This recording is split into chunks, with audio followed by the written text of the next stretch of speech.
Regresamos al programa Poder Ciudadano. Seguíamos con el doctor Oliver Mesa. Estábamos platicando sobre la corrupción sistémica y cómo impacta en los municipios. ¿Por qué hablar de corrupción, de este tipo de corrupción en los municipios?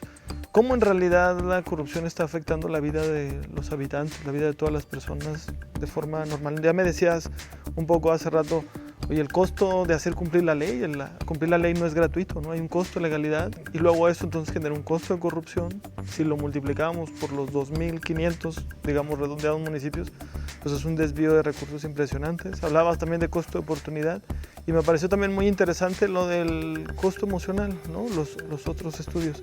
¿Por qué? ¿Cómo está impactando este tipo de corrupción en la vida normal? Mira, gracias por la pregunta y qué bueno que podemos regresar a ella. Yo creo que todo el mundo hemos pasado por un proceso similar, más o menos, ¿no? Tenemos la expectativa de tener o acceder a algún servicio. Cuando tenemos la primera interacción con la funcionaria o el funcionario de gobierno, nos damos cuenta que las cosas no transitan como se supone que deberían de transitar y entonces tenemos que recurrir a medios alternos, ¿no? Y los medios alternos pueden ser desde buscar a alguien que conozca a alguien adentro, ¿no? Buscar la famosa palanca, ¿no? O bien, de alguna otra forma, insinuar algún pago adicional, alguna gratificación para que el proceso se pueda acelerar o para poder incluso tener acceso al proceso. Entonces, una vez que llegamos a ese punto, pues nos damos cuenta que las reglas son diferentes, ¿no? La expectativa que teníamos de nuestro contacto con gobierno es otro al que teníamos y entonces eso de entrada tiene un primer costo, que es un costo de la decepción o desilusión, ¿no? Uno como persona y como ciudadano generalmente tenemos esta proclividad psicológica a pensar que somos buenos, ¿no? O que somos buenos ciudadanos. Pero cuando nos meten en este canal de curso de acción, pues tenemos que un poco negociar con esa creencia, ¿no? Híjole, soy bueno si me meto en esto, pero si no lo hago no puedo tener acceso al servicio. Toma en cuenta que muchos de los servicios que ofrece el gobierno no son servicios que podamos obtener por fuera, ¿no? El permiso para un negocio, permiso de construcción para tu casa, tener acceso a servicio médico de salud para ti, para tu familia, a veces es costoso tenerlo fuera o muchas veces imposible tenerlo fuera. De hecho, en una de las investigaciones que hicimos recientemente, identificamos que precisamente cuando el bien no se puede adquirir afuera, somos mucho más propensos a entrar en negociaciones alternas, a pedir por fuera alguna cosa o a buscar alguna palanca. Entonces, nosotros con esta predisposición psicológica de yo soy un buen ciudadano, no le hago daño a nadie, tenemos que negociar con esa creencia cuando estamos incurriendo en ese tipo de cosas y eso tiene un primer costo, ¿no? Hay un primer decepción en cuanto a la relación de nosotros ciudadanos con el Estado. Luego nos damos cuenta que así funcionan las cosas en realidad, que no es una excepción, que es de hecho de lo más normal, como ya ahorita dijo la profesora hace rato, y eso obviamente pues nos mete como en un modo de pensamiento diferente. Es como, bueno, no es que yo sea malo, no es que ellos sean malos, es que así son las cosas, no funcionan las cosas, y entonces estamos lidiando al mismo tiempo con dos grandes sistemas.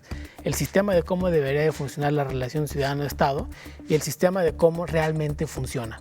Y esa disyuntiva es realmente produce mucha discordancia en la gente.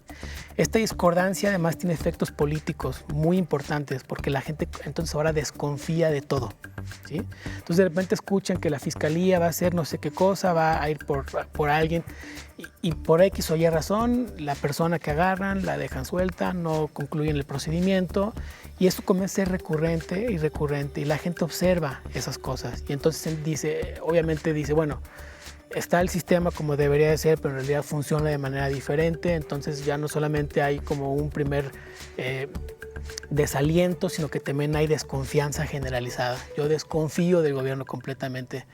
Entonces, al haber esta desconfianza generalizada, yo creo que es un punto bien complejo, difícil de salir, pero además es muy pernicioso para la sociedad en su conjunto, porque al final de cuentas el gobierno, como el aparato principal del Estado que lleva a cabo acciones para el interés público, pues comienza a perder la confianza de la gente. Entonces comenzamos a buscar alternativas facilonas, alternativas que ya no tienen, digamos,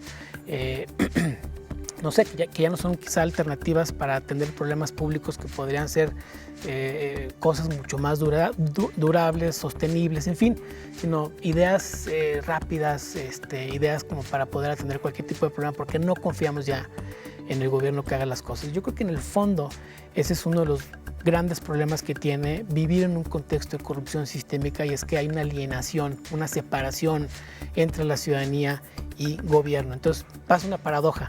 Por un lado, nos sentimos muy separados de gobierno porque nos sentimos ajenos, no nos escucha, tenemos que hacerle de muchas formas para que podamos tener acceso a sus servicios, pero por otro lado, de manera muy frecuente, cuando pasamos a ser parte de gobierno, no tenemos de otra más que seguir las reglas de la corrupción sistémica. Claro.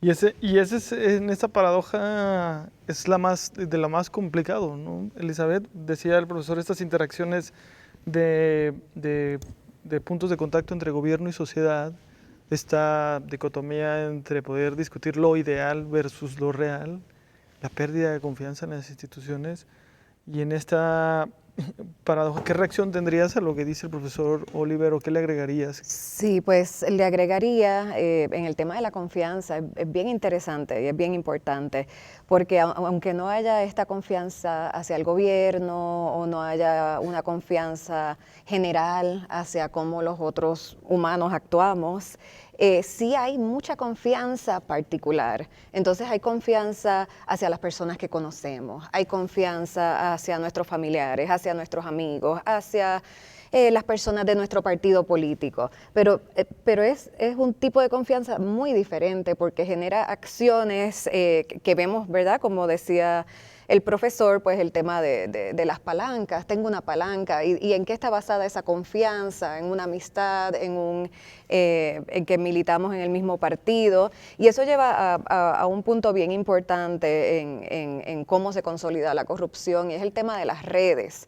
Pues podemos hablar de redes corruptas, pero podemos hablar de redes que no son en su esencia, ¿verdad?, establecidas para actuar corruptamente, sino que establecen un tipo de confianza. Por ejemplo, las redes que se establecen dentro de un grupo de amistades, que estudiamos juntos, ¿verdad?, o que estamos en la misma iglesia.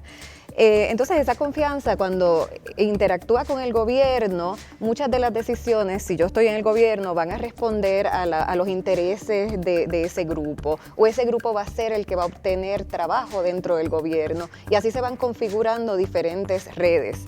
Porque la corrupción sistémica, como hemos estado discutiendo, no es algo aislado, es algo que ni se ve, pero la unidad no es un individuo. Y a veces pensamos que, ¿verdad?, nuestra imagen de corrupción es alguien robando, es alguien pidiendo, ¿verdad?, una mochada, una mordida, pero no. Cuando empezamos a verlo de esta manera, esa persona que está pidiendo una mordida responde a alguien que está arriba, que responde a alguien que está arriba, que responde a alguien que está arriba. Y ese dinero no necesariamente no se queda con esa persona, sube y sube para apoyar, ya sea, ¿verdad?, un partido político, puede ser en algunos municipios al crimen organizado, a una diferencia, ¿verdad?, una variedad de grupos, incluyendo grupos empresariales, que lo que los distingue es que lo que buscan no es el bien común, es extraer del gobierno, es beneficiarse del gobierno. Pero el tema de las redes es uno que va muy de la mano del tema de la confianza, y pues que permea, ¿verdad? Es una lógica, se establece una lógica muy diferente. Gracias. Decías esto de la configuración de las redes desde una visión importante en el combate o en el control de la corrupción, ¿no? Existe en general, y me voy un poquito para atrás, existía esta combinación de vamos a asumir que existe la corrupción todo el tiempo, entonces lo único que podemos es administrarla, con esto de controlarla o combatirla. Pero me parece, y por eso me pareció relevante invitarlos, me parece muy importante el concepto que ustedes también desarrollaron, este marco de consolidación de la corrupción. Ustedes hablan de que hay cosas que hacen que la corrupción sea más o menos, ¿no? Y decías ahorita redes, y si mal no recuerdo es una de estas características. ¿Qué otras características o qué otras cosas hace que se consolide la corrupción, profesor Oliver? Bueno, habíamos dicho redes, que es una de ellas que la doctora comentó, y de hecho, déjame hacer una mini síntesis que creo que va a funcionar para llegar allá. Entonces, cuando no tienes confianza generalizada, tienes que recurrir a la confianza particular, ¿no? Cuando hay confianza particular, para poder tener acceso a diferentes cosas, se forman redes. Y esas redes se configuran precisamente porque no tenemos confianza generalizada, tenemos que recurrir a la confianza particular o particularista. Por eso es tan pernicioso el tema del clientelismo, compra de votos, cosas por el estilo. En realidad eso es parte de la confianza particularizada, ¿no? Las palancas, en fin. Entonces, cuando estamos viendo corrupción consolidada, lo primero que observamos es la existencia de redes. Como dijo la doctora, no se trata de un individuo, es una red de nodos que están actuando para un interés que no es público por lo menos, ¿no?